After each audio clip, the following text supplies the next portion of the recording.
बात राजपूत की नहीं है, मेरी कोई जाति नहीं, मेरी जाति इंसानियत और मानवता है। राजपूत से जोड़ना तो वो नहीं है, मेरा तो भाई साहब मार्कशीट के अंदर ही नाम अभिजीत है। पूरे उत्तरी भारत के अंदर अगर कोई सही इंसान लगता है ना तो वो भूपेंद्र सिंह हुड्डा और दीपेंद्र सिंह हुड्डा सच्चे आदमी है भाई साहब। हुड्डा साहब ने खुद मेरा हाथ यूं पकड़ लिया था कि बेटा तेरी टिकट किस तरह कटेगी, खुद भूपेंद्र सिंह हुड्डा जी ने। हुड्डा साहब कांग्रेस परिवार के इस समय मुखिया है हरियाणा के।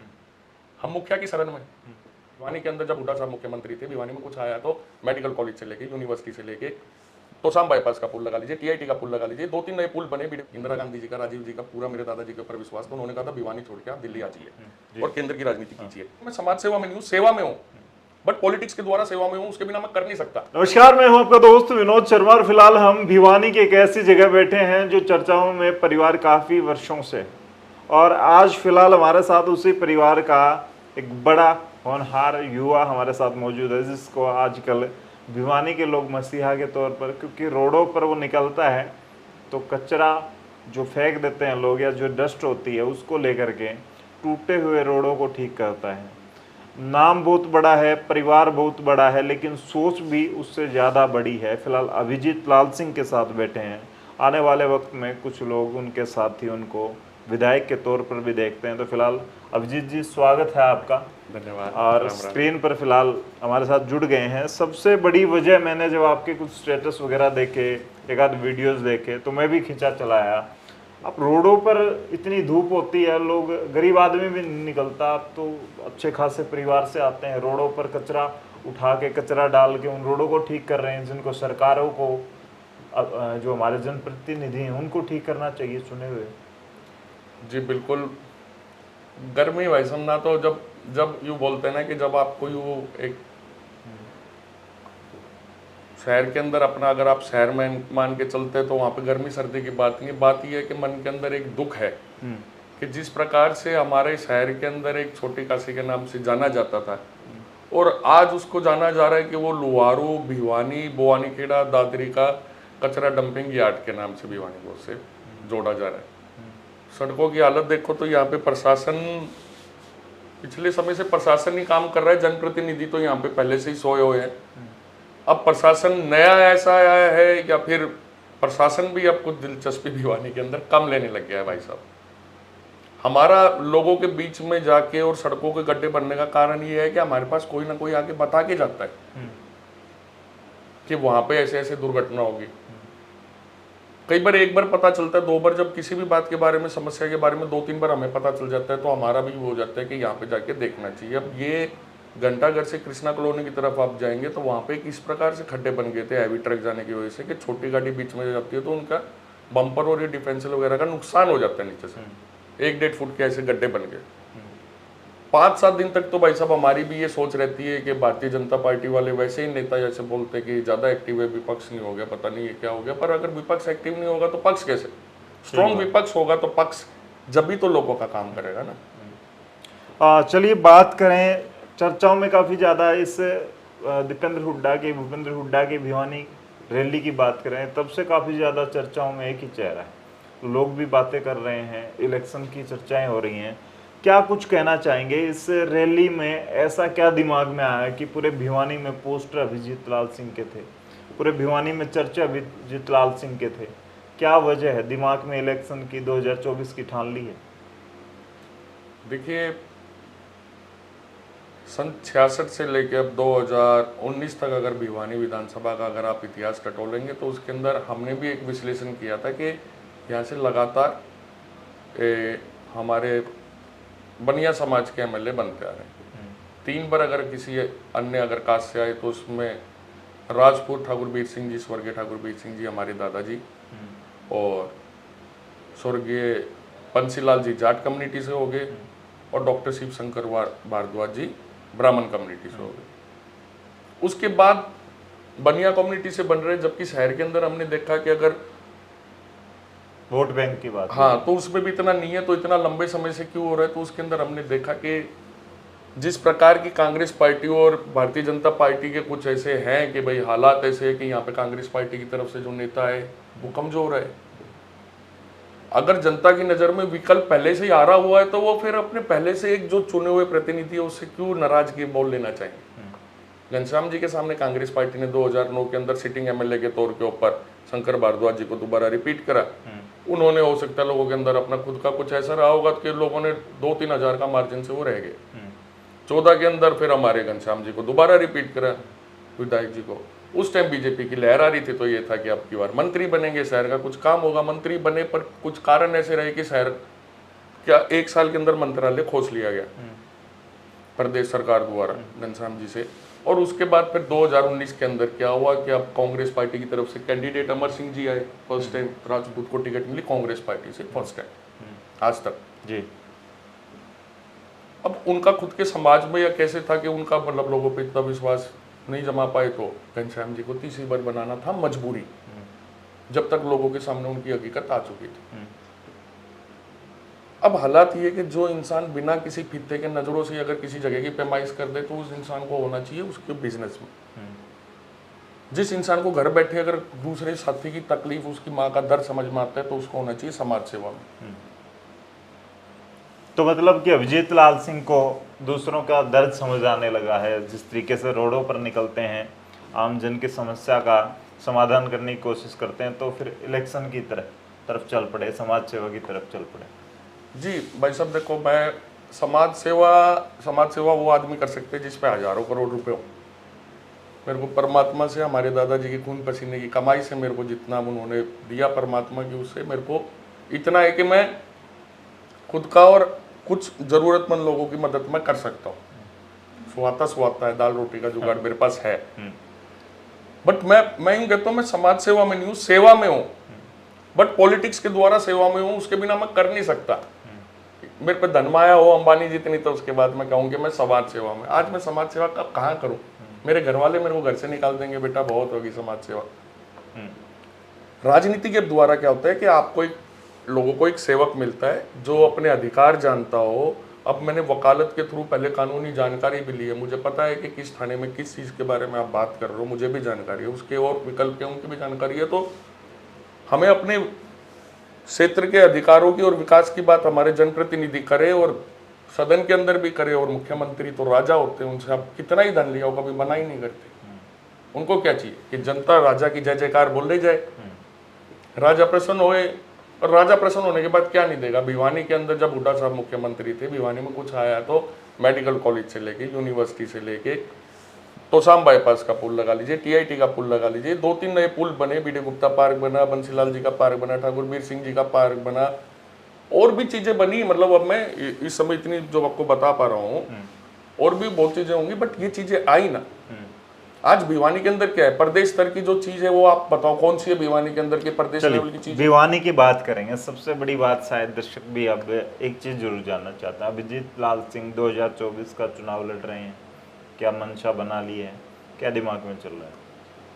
देखिए, मेरी तो मंशा सारी, मेरी मंशा, आशा, विश्वास सब चौधरी भूपेंद्र सिंह हुड्डा, दीपेंद्र सिंह हुड्डा है। वो हमारे नेता भी हैं, अभिभावक भी हैं, बड़े भाई भी हैं, और मैं सारी चीज़ उनके गाइडेंस में काम करता हूँ। अच्छा, भिवानी की बात कर लें खास तौर पर, यहाँ पर कहा जाता है कि मैडम किरण चौधरी के आशीर्वाद के बिना टिकट, खास तौर पर एक बड़ा चेहरा है कांग्रेस का, तो उनके आशीर्वाद के बिना टिकट संभव नहीं है। आप आशीर्वाद लेने रोहतक चले गए, रोहतक वाला आशीर्वाद कहीं कमजोर ना पड़ जाए, ये डर नहीं है कि कहीं भिवानी वाला है तो तोसाम वाला आशीर्वाद कम रह जाए और टिकट के चक्कर में थोड़ा सा उलझ जाए?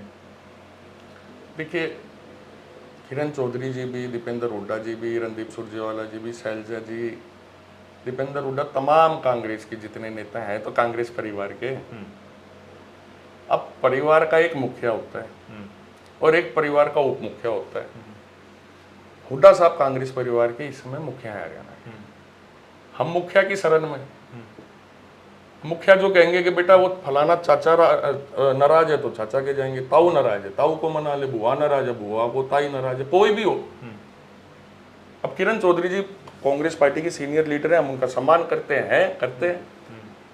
अब वो क्या नाम है, वो बोलते हैं ना कि हुड्डा साहब की राजनीति करिए। 2007 में हुड्डा साहब भिवानी महाराणा प्रताप जयंती पे आए थे, दादाजी के नाम पे पार्क बनवाए, ठाकुर वीर सिंह जी मार्ग बनवाए, तो अब उसका एहसान चुकाना तो पड़ेगा ही। मेरे दादाजी के लिए जिसने किया, मैं उनको जीवन में कभी नहीं भूल पाऊंगा। लेकिन एक बात करें, आप बड़े परिवार से आते हैं, जब ठाकुर साहब बने मंत्री बने तब तो हुड्डा साहब का इतना बड़ा ओहदा भी नहीं था। आज टीम दीपेंद्र का हिस्सा, उस परिवार से आने के बाद भी टीम का एक छोटा सा हिस्सा बनना पड़ा। राजनीति में आप लोग इतने आगे क्यों नहीं बढ़ पाए? ये इस चीज़ का कारण ये है कि राजनीति में आगे बढ़ने दिया नहीं गया। इंदिरा गांधी जी का, राजीव जी का पूरा मेरे दादाजी के ऊपर विश्वास, तो उन्होंने कहा था भिवानी छोड़ के आप दिल्ली आ जाइए और केंद्र की राजनीति कीजिए। तो मेरे दादाजी का ये था मैं भिवानी छोड़ के नहीं आऊँगा। बंसीलाल जी और उनकी मित्रता थी, बाद में उनके बीच में मतभेद हो गए, तो उस वजह से बंसीलाल जी के परिवार ने और उन्होंने फिर राजनीति में आगे बढ़ने नहीं देना चाहिए। अब आप कहते हैं इतने बड़े परिवार से, देखो इंसान बड़ा होता है अपने विचारों से। मेरे दादाजी के विचार बड़े थे और उन्होंने अपने संघर्ष के अंदर हमारे परिवार से 4 जने 19 महीने तक जेल में भी रहे और आगे क्यों नहीं बढ़ने दिया। या आप बोल रहे हैं कि आप इतने बड़े राजनीतिक परिवार से, राजनीतिक नहीं भाई साहब, मेरे दादाजी का जीवन तो संघर्ष नीति के ऊपर चला है। उन्होंने अपने सिद्धांतों के साथ उन्होंने कोई समझौता नहीं किया, इसलिए राजनीति में वो आगे नहीं बढ़ पाए। दूसरी बात, मैं दीपेंद्र जी के साथ या टीम दीपेंद्र के बैनर तले काम क्यों कर रहा हूँ, वो इसलिए कर रहा हूँ कि उस परिवार का ठाकुर वीर सिंह जी के 4 पोते हैं, उन चारों में से मैं सबसे छोटा हूँ और मेरे लिए जीवन के अंदर अगर कोई सबसे बड़ा, अगर कोई इंसान अगर नेता के रूप में, इंसान के रूप में या कार्यशैली के रूप में मुझे हरियाणा में या मैं कहूँ पूरे उत्तरी भारत के अंदर अगर कोई सही इंसान लगता है ना, तो वो भूपेंद्र सिंह हुड्डा और दीपेंद्र सिंह हुड्डा सच्चे आदमी है भाई साहब। मुंह पे नाटक नहीं है। विनोद जी नहीं तो नहीं, हाँ तो हाँ। तो अभी हाँ हो चुकी है टिकट की या अभी बाकी? मेरे को उनकी आशीर्वाद मिला हुआ है। मैं आपको बताता हूँ, मेरे को हुड्डा साहब ने जब 2019 के अंदर चुनाव थे, अक्टूबर में चुनाव थे, उस समय भूपेंद्र सिंह हुड्डा जी के परिवार के अंदर एक ट्रेजेडी हो गई थी, उनके भाई एक्सपायर हो गए। मेरे फादर साहब और हम वहाँ पे हुड्डा साहब की कोठी पे गए, दीपेंद्र जी भी बैठे थे। आखिरी में वहाँ पे जब हम चलने लगे सांत्वना और वहाँ पे परिवार के शोक में संलिप्त हो गए, तो हुड्डा साहब ने खुद मेरा हाथ यूं पकड़ लिया था कि बेटा तेरी टिकट किस तरह कट गई, खुद भूपेंद्र सिंह हुड्डा जी ने। जी, मतलब परिवार के दुख के दौरान भी आपका हाँ, मेरा हाथ पकड़ा था खुद हुड्डा साहब ने। तो मैं बोला, मैं कहा सीएम साहब कोई नहीं। अब उस समय मैं क्या बोलूं, दुख तो मेरे को भी था। मैं बोला सीएम साहब कोई नहीं। वो बोले बेटा वो अमर सिंह कौन है जिसको टिकट मिली है? मैं बोला जी किरण चौधरी जी के करीबी है, उनको मिली है। तो बोला तेरी टिकट किस तरह कट गई, तेरी तो पक्की थी। ये बात हुड्डा साहब ने तीसरी बार में रिपीट करी। मैं बोला सीएम साहब मेरी टिकट तो पक्की होगी जिस दिन आपने पूछ ली। बस। तो आपको लगता है कि 24 में हुड्डा साहब टिकट बांटेंगे तो फिर प्रायोरिटी आपकी रहेगी? लेकिन चलिए वो बातें हम करेंगे नहीं अभी, क्योंकि संभावनाओं का खेल होता है राजनीति और क्रिकेट। अभी संभावनाएं हैं और अभिजीत लाल सिंह के साथ खासतौर पर अभी भी जो आपके ऑफिस में आया तो 15-20 युवा खास करके ज़्यादा ही होंगे। और कई बार आप रोडों पे होते हैं तो भी बहुत सारे लोग तसली और ये चीज़ें उठाए होते हैं, वो भी काम कर रहे होते हैं। रैली में मैंने देखा कि आगे से लेकर पीछे तक बहुत सारे युवा तख्तियां लिए खड़े थे, बहुत सारे नारे लगा रहे थे। ये युवा कैसे जोड़ पा रहे हैं? किस तरीके से लोगों को, युवाओं को खास तौर से? ये भाई साहब आज के टाइम पे मैं किसी समस्या को अपने से खुद की निजी समस्या समझ के देखता हूँ। मेरे पास कोई आके कोई समस्या बताता है तो मैं सोचता हूँ वो नहीं, मैं बता रहा हूँ। तो इस वजह से मैं उस समस्या से जुड़ पाता हूँ कि मेरे साथ अगर ये समस्या और ये होती तो मैं क्या करता। मैं जिसके पास जाता हूँ उनको किस तरह, तो युवाओं को मेरे पे विश्वास है। और अब ये युवाओं का जो 14 वर्ष का जो वनवास श्री राम जी ने जंगल में जो बिताया था, हमारे को 2010 में LLB की पढ़ाई पूरी होने के बाद मौका ऐसा मिला कि हम भारतीय युवा कांग्रेस से जुड़े, बूथ पे प्रधान बने, फिर अपने हल्के के अंदर उप प्रधान और फिर हल्का अध्यक्ष और जिला अध्यक्ष, प्रदेश में प्रवक्ता, करते करते करते ये युवा साथी जब से मेरे साथ जुड़े हुए हैं और अब इनको हो गए 2023 के अंदर 13 साल। 14 में इन सब युवा साथियों का हमारा परमात्मा श्री राम की कृपा से हमारा वनवास हुड्डा साहब की कृपा से पूरा हो जाएगा। इन्हें उम्मीद है फिर सबको रोजगार भी दिलाएंगे और भिवानी के प्रत्येक व्यक्ति के लिए एक अपना सदस्य मान के परिवार को काम करेंगे, रोजगार भी दिलाएंगे, विकास भी कराएंगे, सुंदर भी बनाएंगे। पिछले 2 योजनाओं से आप इलेक्शन की तैयारी कर रहे हैं? पिछली एक योजना से उससे पहले मेरे पिताजी कर रहे थे, मैंने उनकी टिकट भी कटती देखी है। मेरी ताऊ जी विक्रम सिंह है, उनकी कटती भी देखी है। मैंने हमेशा मतलब वो बोलते हैं कि ये टिकट कटना और संघर्ष और ये जो होती है ये इससे खूब अब लगाव हो चुका है। अब मेहनत, संघर्ष और मतलब इस कार्य क्षेत्र के अंदर अब मजा आने लग गया। अच्छा, भिवानी में अब थोड़ा सा जोश अभिजीत को ये करके आया, क्योंकि नगर परिषद इलेक्शन के बाद राजपूतों का जिस तरीके से के इलेक्शन में काफी ज्यादा चर्चाओं में आ जाना, हाँ जी। तो थोड़ा सा कॉन्फिडेंस तो बंधा होगा, हाँ बिल्कुल, मजबूती आई होगी जी कि समाज। बिल्कुल। हाँ, भवानी प्रताप हमारे बड़े भाई हैं, आदरणीय हैं, दलगत राजनीति से ऊपर होकर मेरे बड़े भाई भी हैं, और जो हमारे भाभी हैं प्रीति भवानी, वो भी हमारी भाभी है, घर की बात है। तो एक जब घर का सदस्य एक अगर बोलते हैं ना कि जब बच्चा पिताजी को फोन करके बोलता है पिताजी मेरा प्री का एग्जाम क्लियर हो गया, तो एक घर वालों को भी एक उत्साह का वो होता है। तो हम अगर हमारी भाभी हमारी अगर निर्दलीय चेयरमैन बनेंगी, शहर के अंदर और समस्याओं का सुलझाव करेंगी, तो जाहिर तौर पे उत्साह का तो कह सकते हैं कि बिल्कुल राजपूतों का सच्चाई तो यही है। प्री का इलेक्शन राजपूत कंप्लीट कर बात चुके हैं राजपूत की नहीं है, 2019। बात राजपूत की नहीं है। मेरी कोई जाति नहीं, मेरी जाति इंसानियत और मानवता है। राजपूत से जोड़ना तो वो नहीं है। मेरा तो भाई साहब मार्कशीट के अंदर ही नाम अभिजीत है, उसके आगे ना सिंह है, ना कुमार है, ना उसके अंदर क्या नाम है भाई कोई और चीज लगी हुई है, ना शर्मा ना रहेजा। तो दोस्तों, ये चीजें मैं थोड़ा सा, हमारा एक स्वभाव होता है कि सामने वाले के विचारों को बाहर लेकर के आना, और अभिजीत के अंदर इंसानियत ही नजर आती, किसी जाति विशेष की बातें ये करते भी नहीं है। जब भी हम इनसे मिलते हैं और शहर में भी और आसपास के गाँव में जब जाते हैं, तो चर्चाएं अभिजीत को लेकर के एक अच्छे इंसान की हैं। आने वाले वक्त के लिए किस तरह की तैयारियां चल रही है, क्योंकि मैं देख रहा हूँ आप लोगों के लिए वोट तैयार करवा रहे हैं, और कुछ सारी चीज़ें लोगों से जनसभाओं के माध्यम से गाँव में भी मिल रहे हैं। तो कह सकते हैं कि प्रॉपरली एक तैयारी एक कैंडिडेट की होती है, वो सारी चीज़ें टीम के तौर पर अभिजीत की टीम ने तैयारी शुरू कर दी। हाँ जी, जब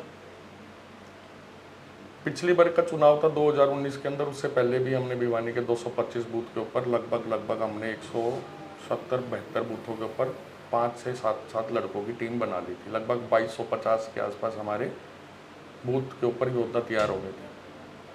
तो पिछली बार बड़े नेताओं की राजनीति में मैं पिस गया, और उसके अंदर भी मेरी वो मेहनत काम नहीं आई। अब मुझे कई बार यूँ भी लगता है कि मैं सारी चीज़ों की तैयारी इतनी पहले कर लेता हूँ, और फिर वो मेरे को पेपर का रोल नंबर नहीं मिले तो मैं उन किताबों को देख देख के फिर मेरे आंसू निकलते हैं। हाँ। अब मुझे लगा कि ठीक है, अब मैं एक काम करता हूँ। एक वो बोलते हैं ना कि एक इंसान अपना खुद का एक अपना वो सोचे कि मेरे को ठीक है, आने वाला समय जो होगा, हमारे को अभी समय थोड़ा रह चुका है, और कोई पता नहीं होता कि कब लोकसभा विधानसभा साथ में हो जाए या अलग हो। हमने अपनी बूथ से लेके और भिवानी के अंदर जो समस्याएं और क्या करना है वो चीज़ें भी मन में उस चीज़ की हमने पूरी प्लानिंग प्लॉटिंग स्टार्ट कर दी है। खास करके बात करें, दादाजी जब यहाँ के आपके मंत्री थे, तब यहाँ कैसा काम होता दिखता था, और अब जैसे 3 बार के फिलहाल विधायक हो चुके हैं हमारे भिवानी से, तब क्या हालात नजर आते हैं भिवानी के? ये हालात को बोलते प्रत्यक्ष को प्रमाण की जरूरत नहीं। जब हमारे दादाजी यहाँ पे भिवानी से बने थे, एक ही बार मौका मिला था, तो ये बिल्कुल आप जब बाहर निकलेंगे तो सामने शिक्षा बोर्ड प्रदेश का, जो मैं बोलता हूँ ना कि आप, मैंने जब उस टाइम पहले कहा था कि प्रदेश लेवल का हमारे यहाँ पे क्या है, तो शिक्षा बोर्ड है। जो आगे यहाँ पे डेयरी वो बना हुआ है, मिल्क प्लांट बना हुआ है। और जब उन्होंने यहाँ पे उनको मौका मिला तो उन्होंने शिक्षा बोर्ड के थ्रू भी उन्होंने शिक्षा में भी काफ़ी चीज़ों का, जो अलग अलग ABC टाइप के क्वेश्चन मार्क वो पेपर आते हैं, वो भी उन्होंने काफ़ी उस प्रणाली में चेंज किया। और एक उनके साथ ये था कि उनका जो कार्य क्षेत्र था बेसिकली राजनीति नहीं था, वकालत था उनका। वकालत के बाद वो राजनीति में आए, तो उनको, और शिक्षित थे, मेहनत करी थी, बीकानेर से पढ़े थे, दिल्ली यूनिवर्सिटी से पढ़ाई करी थी, स्ट्रीट नाइट के नीचे बैठ के पढ़ाई करी थी। परदादा जी हमारे किसान थे, और किसान की कितनी कमाई थी आपको भी पता। उनको मौका मिला, एक बार के लिए मिला, उनसे जो हो सकता था। यहाँ पे देवीलाल जी की सरकार थी, देवीलाल जी यहाँ से शिक्षा बोर्ड को शिक्षा लेके जाना चाहते थे। ये हमारी खुद की घर की जमीन के अंदर विदाउट एनी कॉस्ट हमने इसके अंदर एक्वायरमेंट सरकार में दी, और सरकार से कहा कि ये जमीन हमारे को नहीं बचानी है, देवीलाल जी से आप इसके अंदर खोलो, जमीन की कोई बात नहीं है ना। इसका आज तक 10 रुपये 10 पैसे भी मुआवजा नहीं लिया जी। तो अभी जो हालात आपको नजर आते हैं भिवानी के, स्थिति जी बदल सकती है, किस तरह से बदल सकती है, और फिलहाल क्या क्या कमी आपको नजर आती है? भिवानी की जो मेन स्थिति है वो ये है कि सबसे पहले शहर के ऊपर जो प्लानिंग करनी है वो ड्रेनेज के ऊपर प्लानिंग हो। ऊपर जो प्रदेश स्तर के मुख्यमंत्री स्तर के नेता हैं उनको उस चीज़ में शामिल करा जाए। शहर की स्थिति के बारे में IAS IPS जो ADC वगैरह होते हैं उनसे चर्चा करके, मुख्यमंत्री से बात करके शहर के लिए एक अलग ड्रेनेज का पैकेज लाया जाए। और दूसरा, जो शहर का जो अब विस्तार होना चाहिए, अब भिवानी तो सर्कुलर रोड के अंदर अंदर ही है, उससे बाहर निकल नहीं रहा। वो थोड़े दिन में धमाका होगा, एकदम ही निकल के फिर जाए तो जाएगा। आगे कोई रेसिडेंशियल, जैसे आप सपोज कीजिए, मेरा मानना ये है, मैं मेरी बता रहा हूँ, अब इसमें क्या टेक्निकल वो आगे देखी जाएगी, कि भिवानी को रोहतक की तरफ रेसिडेंशियल बढ़ाना चाहिए, बहुत सुंदर सुंदर वहाँ पे बागवानी करके और अच्छा अपने सेक्टर डेवलप करके हम उसको रेसिडेंशियल एरिया, सरकार उसको डेवलप करे आने वाले समय में। जो हमारा ऐसा एरिया है जिसके अंदर भाई ड्राइनेस ज़्यादा वो है, तो उसको आप एज ए इंडस्ट्रियल एरिया के तौर पे लीजिए आप लोहारू रोड को। जो चांग वाली रोड है उस तरफ जाइए आप अपने, पर वो विधानसभा अलग पड़ जाती है। अब ये वाली आसी रोड है, विधानसभा अलग है, बट हमारे पास जो ऑप्शन है कि आप हलवास रोड की तरफ, जो ये कचरा प्लांट अब जो आ रहा है, इसको यहाँ से शहर से निकलवाया जाए, सब प्रबुद्ध नागरिक उसमें लगे हुए हैं। और यहाँ पे शहर के सौंदर्यीकरण के हिसाब से मुख्यमंत्री जी ने खुद घोषणा कर रखी है कि पार्क बनवाऊंगा। लेकिन अभिजीत, क्या वजह है, मैं हर नेता से पूछता हूँ कि भिवानी इतना बड़ा राजनीतिक का अड्डा रहा है, इतने ज़्यादा मुख्यमंत्री भिवानी से निकले हैं, बहुत सारे नेता निकले हैं, यूँ कहा जाता है कि भिवानी से हरियाणा की राजनीति की दिशा तय होती थी किसी समय में। भिवानी के इन हालातों की वजह से क्या लगता है आपको, सिकुड़ना, एक छोटा सा शहर रह गया, यहाँ का डेवलपमेंट खास करके कुछ हो ही नहीं पाया, IMT जैसी चीज़ों को? एक ही कारण है, अब जिस माँ का लाल 15 साल के लिए सो जाए तो उस परिवार का आगे क्या विकास और प्रगति होगी। वो परिवार जहाँ पे होगा उससे कुछ पीछे ही जाए। जितना वहाँ पे उस परिवार पे घर बैठे खाने पीने योग्य होगा वो खा लेंगे, अदरवाइज उनका स्तर दिनों दिन नीचे गिरेगा। भारतीय जनता पार्टी की जिस हिसाब से राजनीति है, ये अपने नेताओं को इतनी पावर देती नहीं है, या इनके ऊपर विश्वास नहीं करती है, पीछे नहीं देती है, के चक्कर है, ये यहाँ पे चाह के भी कुछ करवा नहीं पाते। इनकी पब्लिक में मैं पूछता हूँ जाते क्यों नहीं उनके पास, बोला वो कहते हैं हमारी बस की को नहीं, हमारी सुनते नहीं। पर पद कोई छोड़ना चाहता नहीं, ठीक है नहीं छोड़ो, वो एक असलियत भी है। पर अब मैंने एक चीज देखी है कि अब भिवानी की जनता भी सोन लग गई। अब अच्छा, बोलती नहीं है किसी भी मुद्दे पर? मैं नहीं बोल रहा, आप इस पे गुंडा कर दो। ये कचरा प्लांट जो भिवानी में आ गया ना, आने वाले समय में भिवानी छोड़ के भाई साहब 5 साल में हलवास वाले छोड़ देंगे, और 10-15 साल बाद मेरे को और आपको सोचना पड़ेगा कि कहाँ चले। गुड़गांव में और ज्यादा पॉल्यूशन है, कितने और काम में बढ़ना पड़ेगा। जब तभी तो फिलहाल आपको हालात बदलते नजर आ रहे हैं 24 के हिसाब से, जिस तरीके की रैली आपकी रही, जिस तरह का माहौल बन रहा है? बिल्कुल, लोगों का मन बना हुआ है भाई, कौन नहीं टिकन देता पूरे दिन। अच्छा, हाँ, क्या किसके मतलब भावना ये है कि मेरे पास अनजान आदमी की, जिनने मेरे से कभी जीवन में बात नहीं करी, मैं उनको जानता नहीं, वो मेरे को जानता नहीं, above any caste and creed, वो मेरे को ऐसे बोलते हैं कि इतने खराब हालत है, हम कांग्रेस को खूब सपोर्ट करेंगे, आपको सपोर्ट करेंगे, आप आओ लाओ। तो ये बहुत सारी बातें हमारी पता हो चलने गई, लग जाता तो है। कम से कम इतना सारा जान लिया आप लोगों ने, तो थोड़ा सा हम आपकी क्वालिफिकेशन वगैरह के बारे में और जानना चाहेंगे, क्योंकि आज ही मुझे पता लगा कि आपने LLB भी कर रखी है, तो ये सारी बातें शहर वालों को भी, हमारे लोगों को भी पता चलनी चाहिए। मैं भाई साहब नर्सरी से लेके 10th क्लास तक तो भिवानी पब्लिक स्कूल आशा पहुंचा मैडम के पास पढ़ा था मैं। 11th क्लास के बाद मैंने 11th में भी BPS स्कूल में ही अपने कर लिया था, मैंने कॉमर्स ले ली थी बेसिकली, बट मेरे को करनी LLB थी। मेरी प्लानिंग पहले ही शुरुआत में थी। मैं दादाजी का संघर्ष देखा था, और वो सब कुछ होते सोते अगर किसी का वो रोका जाए तो मेरे को था राजनीति ही करनी है, पर वो कैसे करते हैं, तो दादाजी को देखा तो वकालत करनी है। मम्मी भी कभी कभी बोलती थी वकील बनाऊंगी तेरे को पहले, तो मैं फिक्स था। ताऊ जी ने मेरे को कहा कि अगर वकालत करनी है तो आपके पास ह्यूमैनिटीज़ होनी चाहिए। BPS स्कूल में, भिवानी पब्लिक स्कूल में थी नहीं, हलवासिया विद्या विहार में हम गए थे, हलवासिया प्रिंसिपल सर होते थे। अब 11th-12th में मैंने ह्यूमैनिटीज़ लेके हलवासिया से अपनी 2 साल की वहाँ से पढ़ाई करके, मैंने पापा से कही थी इंग्लैंड भेज दो, मैं वहाँ से पढ़ के आऊँगा, LLB वगैरह करके आऊँगा। वो बोले तू जाएगा तो आएगा नहीं, यहीं से कराऊंगा। फिर मैं बोला Pune, Bangalore, Symbiosis national law college, बोला मैं तो रोहतक भेजूंगा। मैं बोला रोहतक नहीं जाऊँगा, दिल्ली तक भेज दो। दिल्ली यूनिवर्सिटी में 5 इयर्स का कोर्स नहीं था। मैंने फिर गुड़गांव के अंदर MDU का एक कॉलेज था हमारे सेक्टर 40 में, उससे BA LLB इंटीग्रेटेड कोर्स किया मैंने 5 इयर्स का, और 2005 से 10 तक मेरी LLB कंप्लीट हो गई। 2010 में मैंने आते अपना एनरोलमेंट किया। हमारी बारी में ही शुरू हुआ था, जो वकील बन के आएंगे वो उनको एक टेस्ट अलग से पास करना पड़ेगा, बार काउंसिल, वो भी कर लिया था। 2010 में अपनी पढ़ाई पूरी करके वकालत में और राजनीति में घुसना शुरू कर दिया था एज पर माई।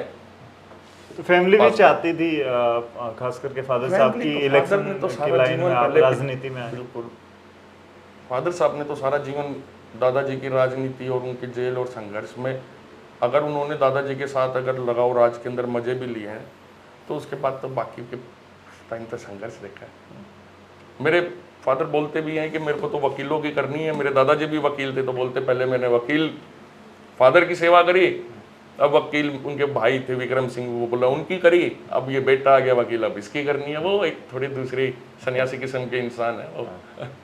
चलिए, तो भाई आपने देखा, आज स्पेशली मैं अभिजीत को जानने के लिए आया हूँ और आप सब तक शेयर करता हूँ, जो भी सीखता हूँ, जो भी मुझे पता लगता है वो सब वीडियो के माध्यम से, इन चलचित्रों के माध्यम से। फिलहाल आपने देखा अभिजीत लाल सिंह, कौन है अभिजीत लाल सिंह, क्या करना चाहता है अभिजीत लाल सिंह, ये सब चीज़ें मैंने आपके साथ शेयर की, क्योंकि चर्चाओं में काफ़ी ज़्यादा ये युवा भिवानी की उम्मीदें हैं, बहुत सारे युवाओं की उम्मीदें हैं इस युवा के साथ जुड़ी हैं। फिलहाल आने वाले 2024 में क्या होगा, किसे टिकट मिलेगी, किस पार्टी के साथ कौन होगा, वो तो भविष्य में है, लेकिन फिलहाल चर्चाओं में जरूर है अभिजीत लाल सिंह। आप क्या कुछ कहेंगे, अभिजीत के नेचर को कितना मानते हैं, कितना किस तरह से देखते हैं, वो कमेंट के माध्यम से लिख दें, इस वीडियो को शेयर कर दें। तब तक के लिए धन्यवाद। राम राम, जय।